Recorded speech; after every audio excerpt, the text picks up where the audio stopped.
Hello, and everyone, welcome. This is Why I Love It, a series where I talk about all the amazing, wonderful programming and films I watched growing up.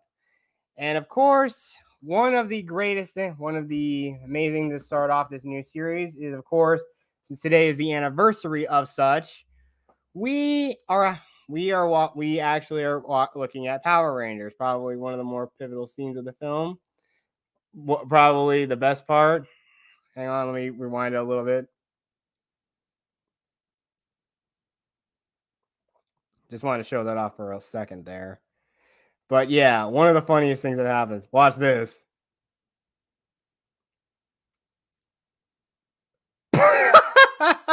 Yeah. So there you go. Just wanted to quickly show you that little hilarious scene there.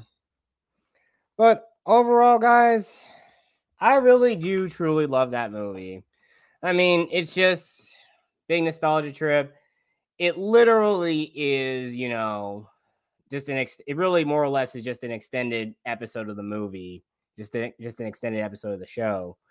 But if I'm gonna go in, I think I'll probably do more subsequent shows or subsequent seasons of Power Rangers, or at least the ones I thoroughly enjoy.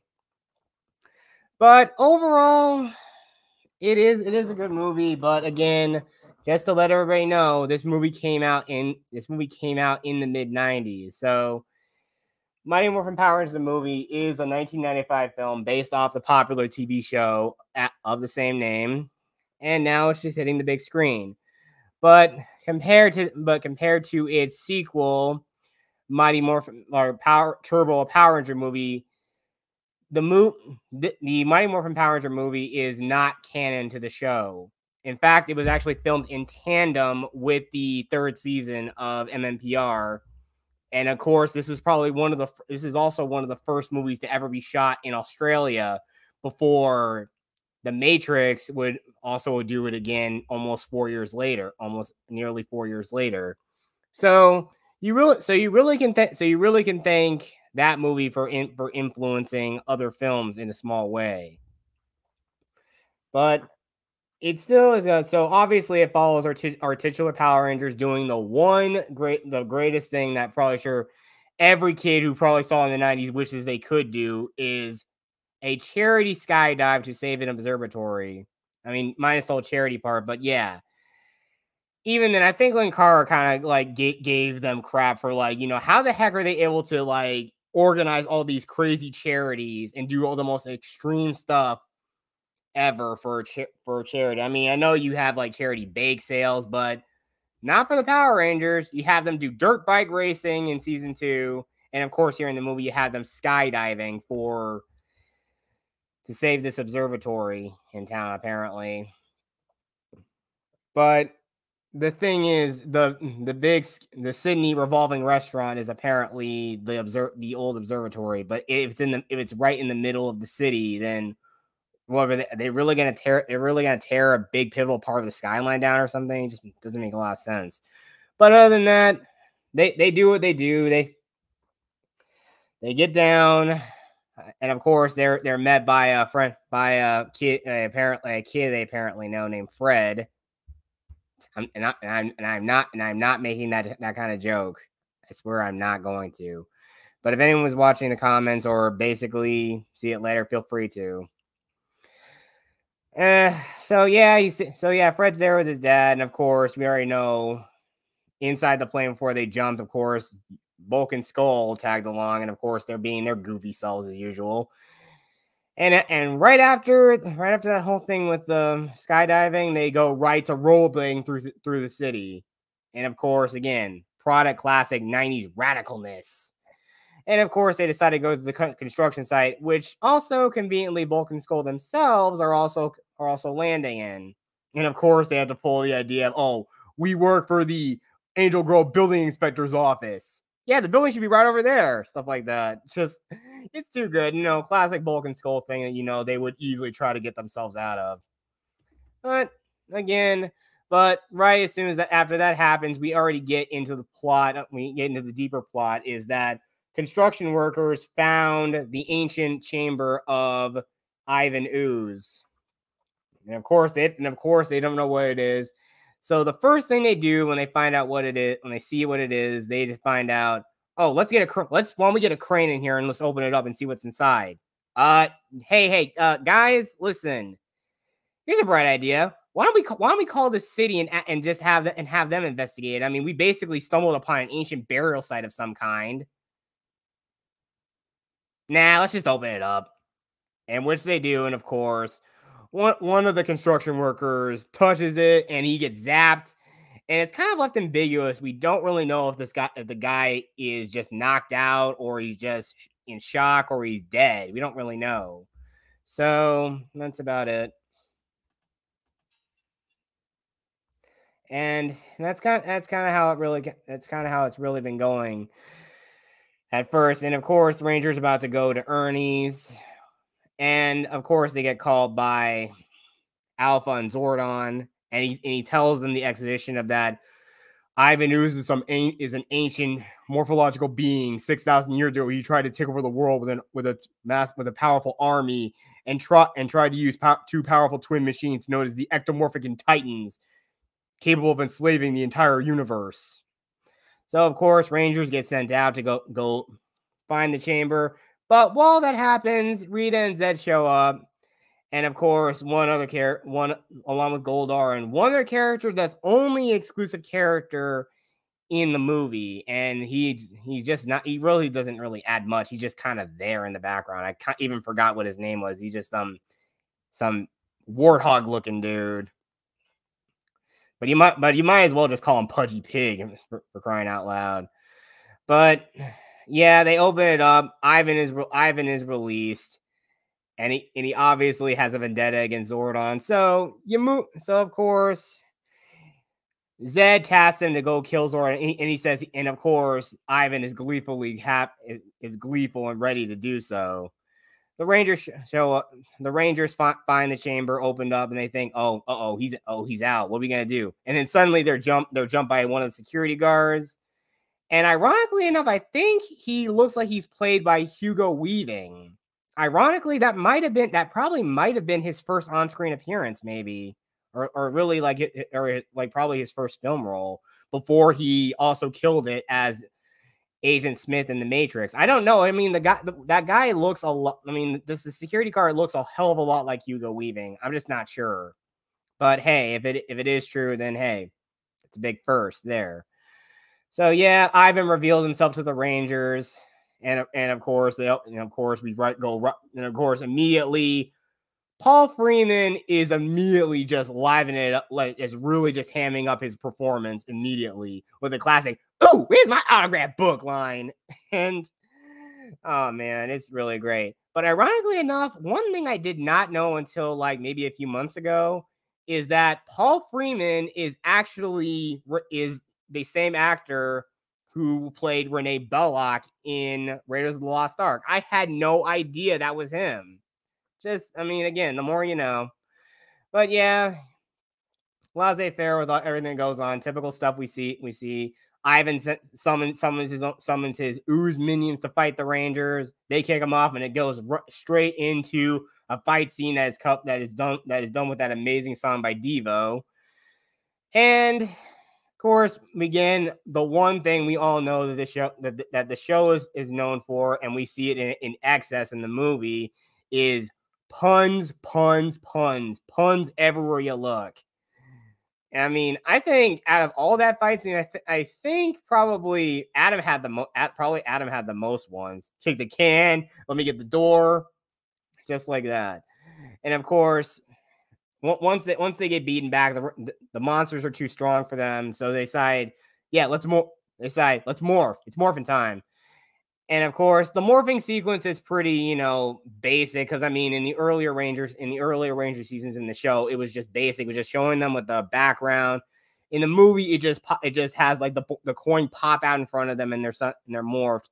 It's a lot more. It's just more simple when compared to all the more elaborate morph sequences we've seen in the show over the last 20 years.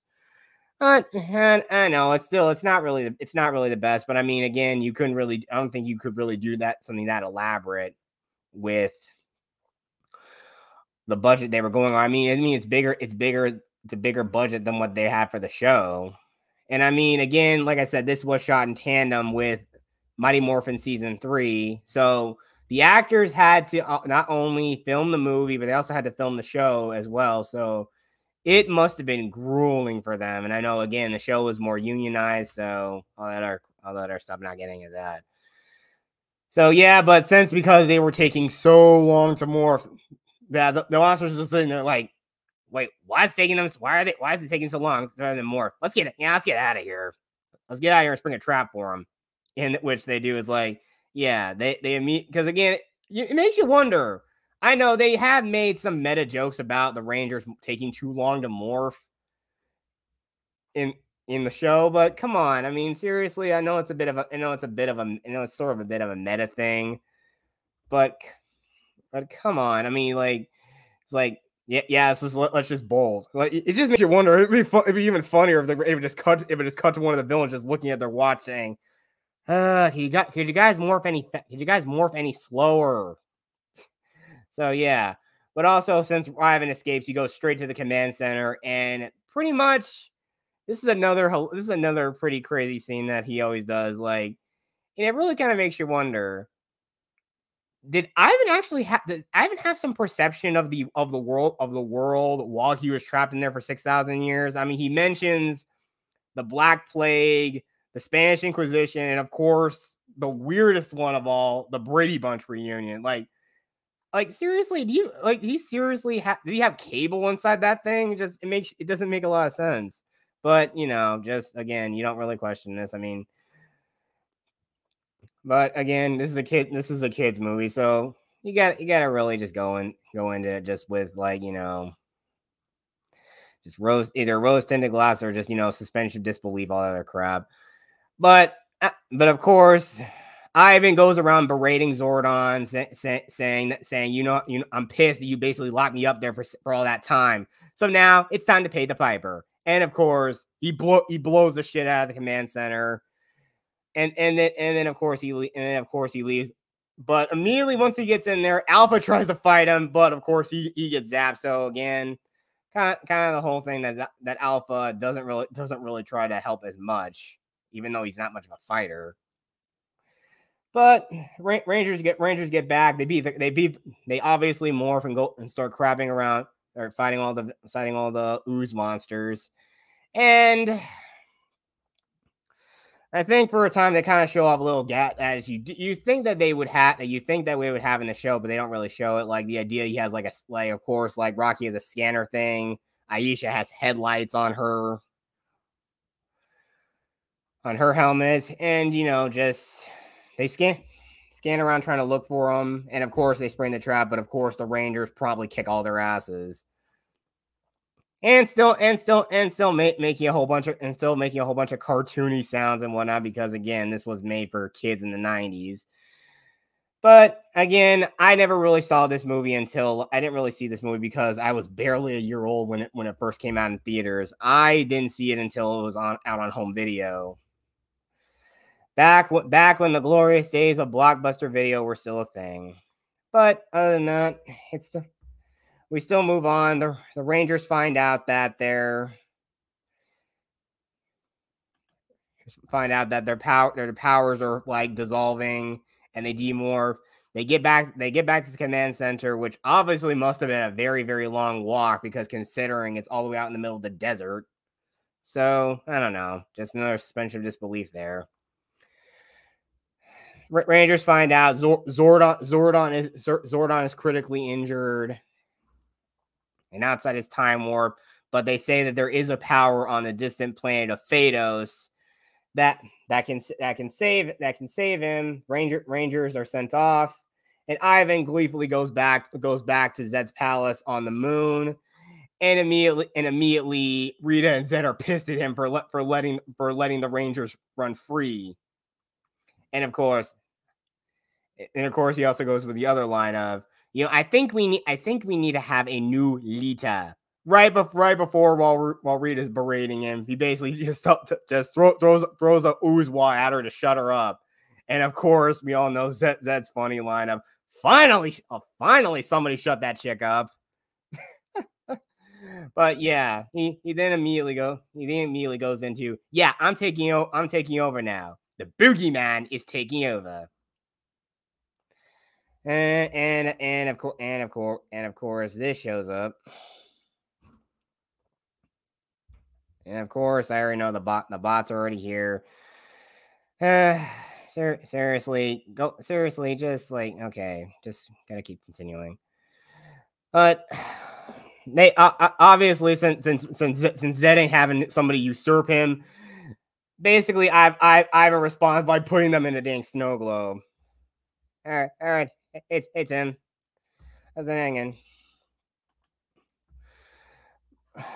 So yeah, he shoves them into a snow globe, and the next thing he does is that he sends in essentially his flying monkey force, the Tanga warriors, which actually are used in the show. But of course, instead of them being brought by Rito, yeah, he just like makes it by spitting an ooze loogie and they form that way. So nasty as hell. Hey, Fate, how's it hanging? I'm not sure. I'm not sure if you already see something in the chat already. I mean, I'm not sure if I have you as a moderator or not, but I'm not. I'm not sure about that. I can do that later. But I'm still trying to like do this whole retrospective here. Still, they send them off to Phaedos. They send them off to Phaedos. The Rangers land on the beach somewhere. And of course, they're admiring the view and trying to go through. And then suddenly the Tangas catch up with them. They attack. And who wouldn't be knowing, but the Master Warrior Dulcia shows up as the Rangers are getting ambushed, and obviously fights them off with her twirling staff things that obviously is like nails on a chalkboard to them. Hang on one second. Gotta hang on. I don't think I've done this for you, Faye, but I think I should do this. Hang on one second. Just doing this as I go.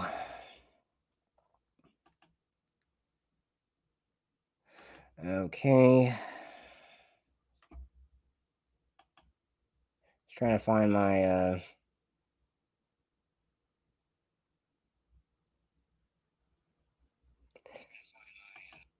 trying to pull the chat up here. Hang on.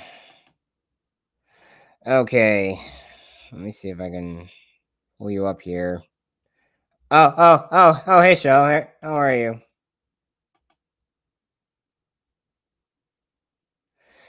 Yeah, just like, again, this movie, I'm talking about this movie came out exactly on this day 27 years ago.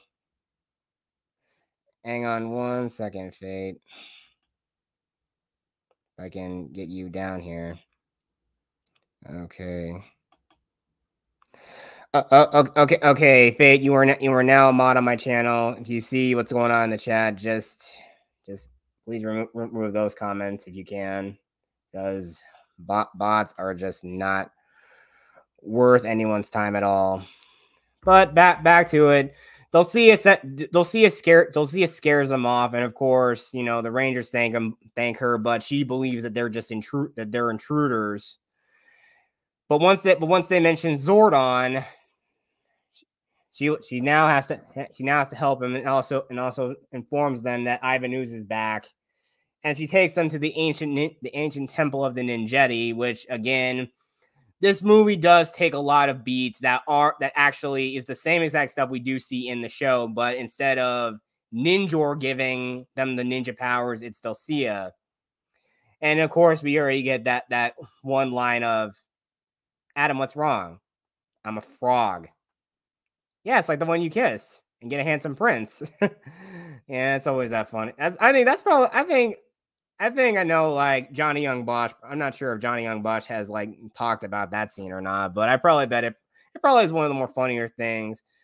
And again, he's already moved on from that. I know he's still again popped up in Operation Overdrive for that Once a Ranger crossover.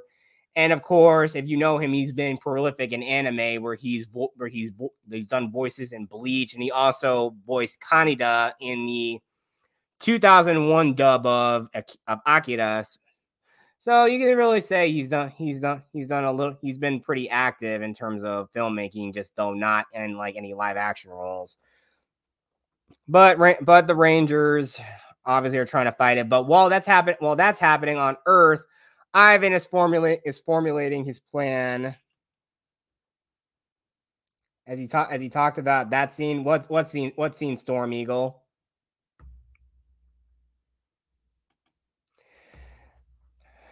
Yeah. Are you talking about the scene from near the end of the movie? I'll get to that, but I think I kind of showed that. I kind of showed a little bit of that on screen because I actually had the movie on, and I actually had the movie on in the background earlier. In fact, give me a second here. I actually do have the DVD right here, and I even used those posters as a thumbnail. Even go. The frog scene. I've already talked about that. Yeah. I have talked about that scene. But it is good. But it's good. But yeah, the whole thing is Ivan's trying to formulate his plan with Goldar, which he obviously tells them after he shoves Rita and Zed into that snow globe. You want to serve me, or you can join these insufferable dinkle dorks. Hey man, we never liked those dinkle dorks in the first place. Yeah, again, it just shows that Goldar is a sniveling weasel.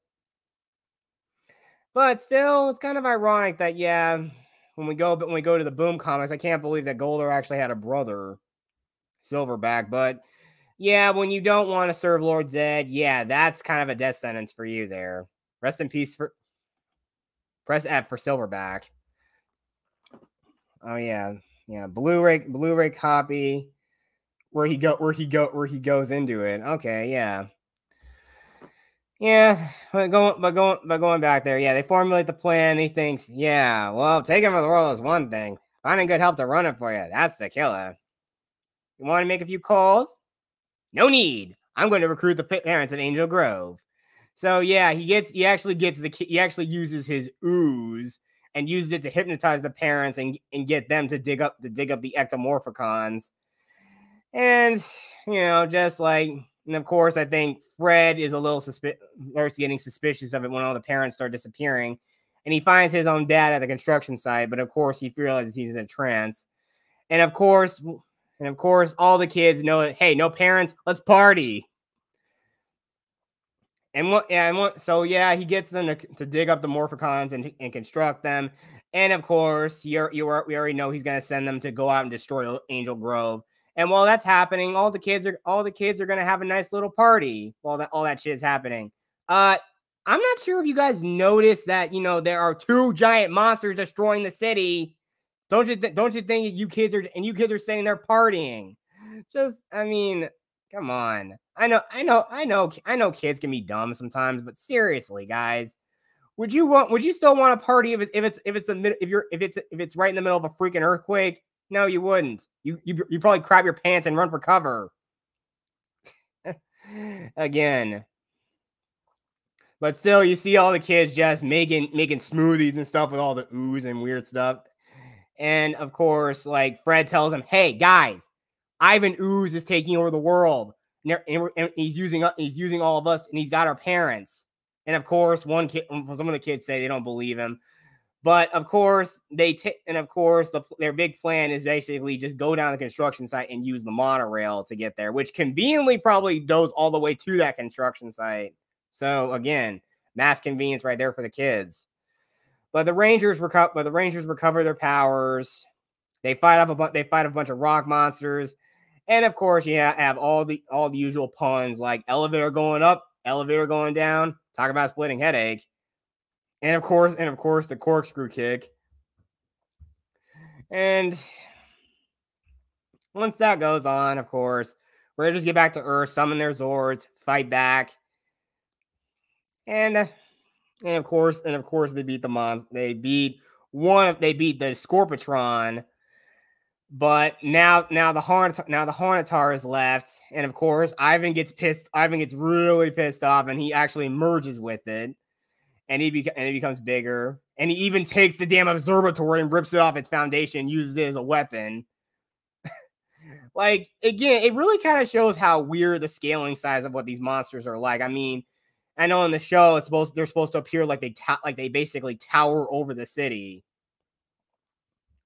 But again, once again, they still expect you know they still expect the Rangers to fight those things off. And like, yeah, why don't we ever send the military to fight the monsters, or where the heck? But I guess the police are too busy trying to evacuate everyone out of Angel Grove, because we already know they're big giant monsters. Yeah, we let the Power Rangers handle that stuff.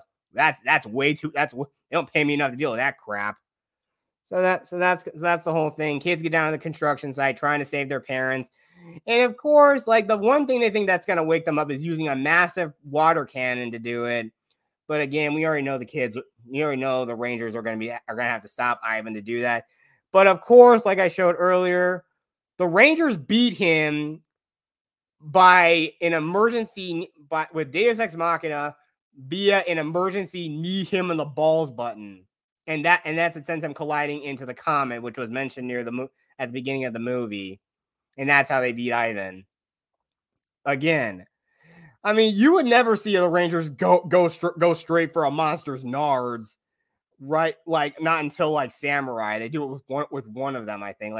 Probably technically like the first monster they face in the show, which technically, again, the first episode of Samurai is saved all the way until the 19th episode, and like the first episode that actually premieres was actually the third episode of the show. But again, Nickelodeon really screwed all that up.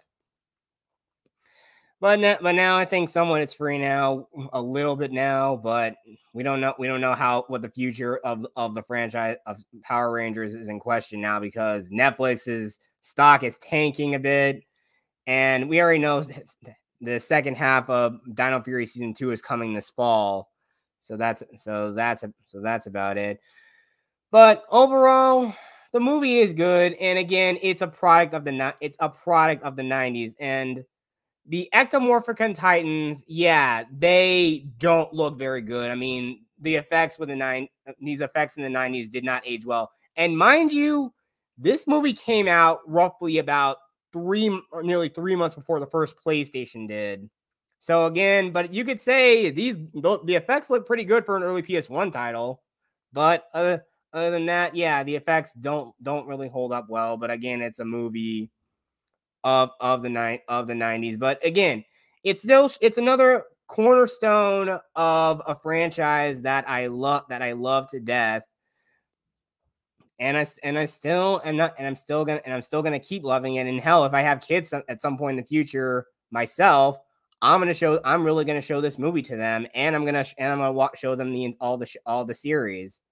So yeah, it's a good thing, because a lot of people, things they grew up with, it's always the greatest thing when you get to share the things you grew up with your children, and they fall in love with it.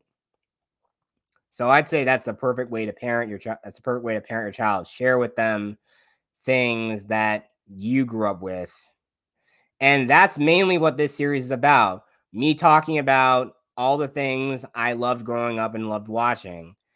And I think you might see another episode of this. Actually, it's going to coincide. It's going to be the same thing with talking. It's going to be coinciding with Talking Pinheads, because it's going to be a 4th of July special. So next time you guys see me, I'm gonna go full in depth, and hopefully with an open mic panel about the film, and possibly the greatest film I'd ever loved, and I still love to this day, Independence Day. So everyone look forward to that later on this Saturday on Talking Pinheads, which is going to be a big special. But to everyone watching, thank you all for watching. Like and subscribe to the video. Share the video out. And always follow all my social links in the description. Always feel free to comment, and always give your support. Because without you viewers, and without my subscribers, I really give you more incentive to keep doing all this stuff. So again, you are the ones that make the difference here. So thank you all for watching, and I'll see you guys next time. Peace out.